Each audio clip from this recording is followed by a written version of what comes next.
Hi friend जय जगन्नाथ। एई missile man को देह खराब होता बोली आम पूरा सकाल सकाल मेडिकल पळिथिलु। बाबूंकर जर तो जमा छाड़ू नहीं से भिडटी आरंभ हो मेडिसिन स्टोर रु।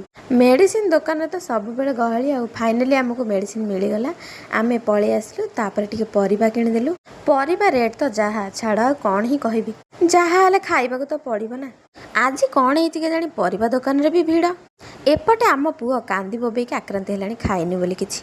ओहो जहा हो घर को पलि आसिलु। तापरे मु एठी टिके शो अप कर दोची परिबा नहीं के आसली बोली। आउ एते भोक तार कल्पना ही नहीं। सीधा तो पखाल कंसाए बाड़ी देके बसी पइली आउ। एइटा होची पानी कखारु आ आलूर भजा जोटा कि मोर बहुत पसंद। आउ जो जिनसटा आपण पसंद करथिबे से जिनसटा आपणक बाड़ी रे हबनी अन्य बाड़ी रे हबो। लास्ट को मागी की तो आनिया पड़िबो आउ एइठी होची धनिया पत्र रसुण लंका चटणी। आमे दी भौणी बसी गलु खाइबाकू। तापरे तो मेसिन चलिला आउ।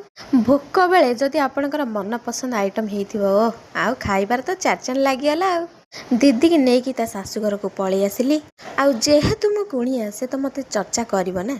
मो पाई चली एठी प्रस्तुति। मोर फरमाइश थिला चाउमिन करियो। सेथिपाई मु एठी ताको टिके हेल्प कर दोची। तापरे आमे दी भौणी एठी लागि पड़चे चाउमिन करिया पई। सब परिबा एठी धोई धाई की ताको देई देली। आउ एबे आरंभ हबो प्रस्तुति प्रणाली। मो भी सीधा सीधा कहीदेली मु एते कष्ट करछि माने चाउमिन टा पूरा टेस्टी हवा दरकार। आउ मोर ये कथा शुणी मो दीदी मत कौन कहला जानते कहला तू निजे करी खाईदे। मु कहली नाई नाई थाउ थाउ तू करिके दे।